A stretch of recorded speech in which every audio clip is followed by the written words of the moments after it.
आते हैं, बुखार हो भी तो बच्चे स्कूल आते हैं। मोहतरम मकबूल अहमद सर।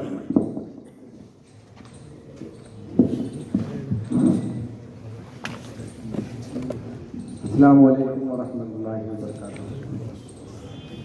मैं सभी टीचर हज़रात से एक छोटी सी गुजारिश है कि वो अपनी जगह पर क्या बोल रहा है? आज इस प्रोग्राम में आए हुए अकोला नगर पालिका के प्रशासन अधिकारी और भारतीय नारी के रूप में पधारी हमारी बहन, मैं उनका नाम नहीं जानता हूँ, विजय मैडम। उसी तरह डाइस पर बैठे हुए हमारे दोस्त और इस स्कूल के मुख्याध्यापक जनाब आरिफ साहब, मुख्तार सर और मेरे दोस्त आरिफ सर। उसी तरह हमारे अजहर भाई संगठन के पाल रुकन और इस इलाके के अध्यक्ष, मैं आप तमाम से गुजारिश करता हूं कि अपनी जगह पर बैठ जाएं। काफ़ी देर से आप बैठे बैठे सुन रहे थे, मैंने सोचा आइस ब्रेकिंग कर दूं, सब साकित हो गए थे सुनकर।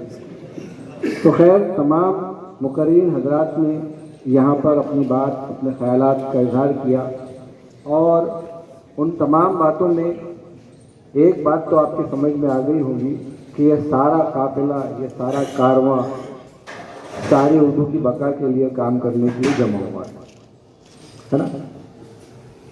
अब बात ये होती है, असल बात तो ये है कि यहाँ जो कमी तो नहीं कहना चाहिए, लेकिन कहते हैं ना थोड़ा सा मिस हो जाते हैं हम। जैसा लिखते लिखते अगर हम कुछ गलत लिखे तो उसको स्लिप ऑफ पेन बोलते हैं, बोलते बोलते जो गलती है स्लिप ऑफ टंग बोलते हैं। इसको क्या बोलेंगे आप तय करें कि आज का दिन मैं समझता हूँ ये मुनासिब ही था कि हमारे टीचर हज़रात में जमा किया जाए। दूसरी बात ये है कि हमारा जो ऊपर ट्रेनिंग हुआ है, इसका वर्कशॉप है, असल में ट्रेनिंग नहीं। और वर्कशॉप के अंदर आपको टोटल एक्टिविटी करनी होती है, ना कि यहाँ पे तकारी वगैरह का कुछ प्रोग्राम हो। बहुत सारी एक्टिविटी है, शाकिर सर ने बताए हैं, और उम्मीद करता हूँ कि उसमें से जो भी एक्टिविटी यहाँ मुकम्मल हो जाए उस पर आप जाकर अपनी क्लासों में, अपनी जमातों में, स्कूलों में अमल करें। देखिए, इस प्रोग्राम को तमीज़ी कलमात में हमारे नईम फराज साहब ने आपके सामने बात रख चुकी है कि ये यूनिसेफ के जरिए महाराष्ट्र गवर्नमेंट को प्रोग्राम दिया गया है, उर्दू रीडिंग प्रोग्राम। अब ये क्यों ये ज़रूरत दरपेश आई आप भी समझ सकते हैं, हम है ना। तमाम मुकर्रीरीन ने यहाँ पर एक ही बात कहा है कि हम उर्दू पढ़ने वाले ही उर्दू नहीं पढ़ते, बल्कि बहुत सारे हमारे शहरों में तो ये हाल है। मैं अकोला नगर पालिका के बारे में तो इतना नहीं जानता, लेकिन अकोला महानगर पालिका का ये हाल है कि वहाँ पे उर्दू मीडियम में पढ़ने वाले बच्चे जो है वो है जिनके माँ बाप गुर्बत की सतह से नीचे है, या मैं आम जुबान में ये कह लूँ कि सलम एरिया के बच्चे हमारे पास आते हैं, बल्कि सलम लोगों के बच्चे हमारे पास आते हैं। और उनको समझाना बोले तो अपनी तवानाई खराब करना है। और माननीय प्रशासन अधिकारी, मैं आपको एक और बात बता दूँ, ये उर्दू ज़बान का नहीं, मराठी का भी हाल है। हमारी महाराष्ट्र की भाषा, हमारी भारत की भाषा हिंदी, उसका भी यही हाल है।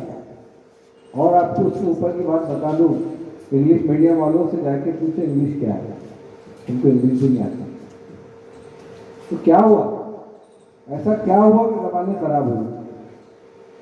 उर्दू ही नहीं, बल्कि उर्दू के तो चहीते बाकी है, अंग्रेजी का तो कोई चाहता भी नहीं है, कोई चाहने वाली नहीं है। अंग्रेजी क्यों पढ़ाई जा रही, अंग्रेजी मीडियम क्यों आया? फ़कत उसकी वजह एक है कि उनका पेरेंट का बच्चा अंग्रेजी मीडियम से पढ़ के दुनिया की दौड़ में लग जाए, कमाने वाला बन जाए, समझने वाला बन जाए, संभालने वाला ना बने, खुद को संभाले, उसके बच्चे को संभाले। आप इतिहास उठा के देखें, तारीख उठा के देखें कि मदर टंग से पढ़े हुए जो लोग हैं उनके अंदर आपको अखलाक मिलेंगे, उनके अंदर आपको संस्कार मिलेंगे, उनके अंदर आपको इंसानियत मिलेगी। अभी आज से 5 या 10 साल पहले एक बड़ी दौड़ चली थी टेक्नो सेवी टीचर तैयार करना। अब आप समझते हैं टेक्नो सेवी हम सब तैयार हो गए, तो पता ही चला कि हमारे अंदर एक मशीन आ गई और हम मशीन बन गए। मशीन का पार्ट है। टेक्नोलॉजी क्या है? मैंने कहा हूँ technology is just a tool. ये अदब नहीं है, ये अखलाक नहीं है, ये तहजीब नहीं है, ये एक टूल है। जैसे पेन से आप लिखते, कुल्हाड़ी से आप तोड़ते, ये टूल है। अब इस टूल को हम तहजीब समझ लेंगे, जरिए माश समझ लेंगे, या और कुछ उसको जिंदगी ही समझ लेंगे, तो जाहिर बात है माशरा तबाह बर्बाद हो जाएगा, कौमें ख़त्म हो जाएंगी। आने वाले दिनों के अंदर आपको मशीनें नजर आएंगी। मैं आपको एक अंग्रेजी की पिक्चर याद दिलाता हूँ। बहुत सारे लोगों ने देखे होंगे, आज से लगभग 25 साल या 30 साल पहले एक पिक्चर आई थी जिसका नाम था द मैट्रिक्स। देखे थे आपने कभी द मैट्रिक्स पिक्चर? कभी देखना, अंग्रेजी पिक्चर का नाम लेते थे हमारे जहनों के अंदर आता है कहीं दूसरी बात तो नहीं है। ये पिक्चर भी टेक्नोलॉजी पर थी। क्या पर थी? उसने आज से 30 साल पहले सर ये जो हो रहा है बयान कर चुका कि हर इंसान, हर बंदा मशीन बन जाएगा, इंसान नहीं रहेंगे। तो ज़बानें जो है सर वो इंसान को इंसान रखती है। इंसान के दिल में जो लतीफ़ जज्बात और एहसासात पैदा होते हैं वो ज़बान के जानने से होते हैं। ज़बान फ़लसफ़ा हयात को समझने का एक ज़रिया है। बस इसी यही बातें मुझे आपके सामने रखनी है कि हम उर्दू वाले हैं। अभी बार बार यही कहा गया हम उर्दू वाले हैं, हम किसी ज़बान से बैर ना रखें,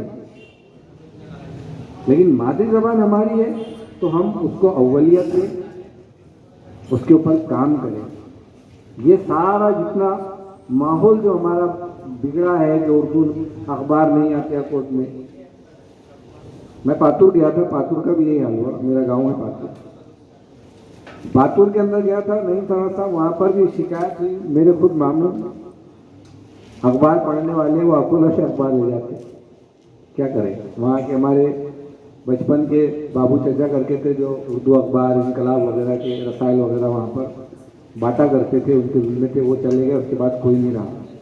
तो असल में ये हो गया, माशरे ने हमारी मादरी ज़बान, मैं अब यहाँ उर्दू का ही नाम नहीं लूँगा सर, जो भी हमारी मातृभाषा है उसको हमने निचले दर्जे का समझ लिया और बैनुल अक़वामी ज़बान के नाम पे, इंटरनेशनल लैंग्वेज के नाम पे जिसको हम सीख रहे हैं वो भी हमारी नहीं है, और उसको भी हम मुकम्मल तौर पर वैसा नहीं सीख रहे जैसा ज़बान सीखने के हक है।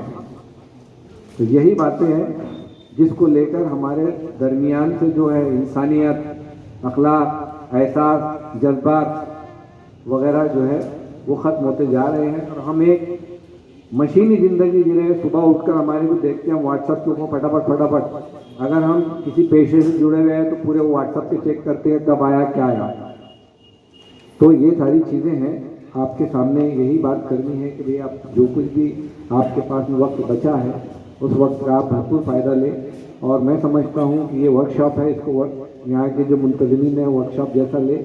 मैं आगे मेरे पास चिट्ठी आ चुकी है, तो मैं ज़्यादा ना कहते हुए सिर्फ एक जो हमारे अंदर नाउम्मीदी जैसी एक बात है जिसको कहते हैं लिथार्जी आ जाती है, उसके लिए मैंने अपने बचपन में, मुझे शेर बहुत कम याद रहते, अल्फाज इधर उधर हो जाए तो माफ़ कीजिएगा शोरा हजरात। मैंने मेरे बचपन में एक नज़म पढ़ी थी, आपने भी पढ़ी होगी, किसी को याद होगा हो, उसका नाम था जवाब। इस तरक्की के लिए जो हमारे को नज़र आई उसके लिए नज़म का जवाब था कि सूरज ने जाते जाते बड़ी तम के नब के साथ जुल्मत में डूबती हुई दुनिया पे की नज़र, अब मैं नहीं रहूँगा तो ये सारी कायनात जुल्मत में डूबती फिरेंगी फिर तमाम रात। जवाब सुनिए, सूरज ये कह के जा ही रहा था कि एक दिया चुपके से जल उठा और उसे देख लेगा। जज़ाकल्लाहु खैर।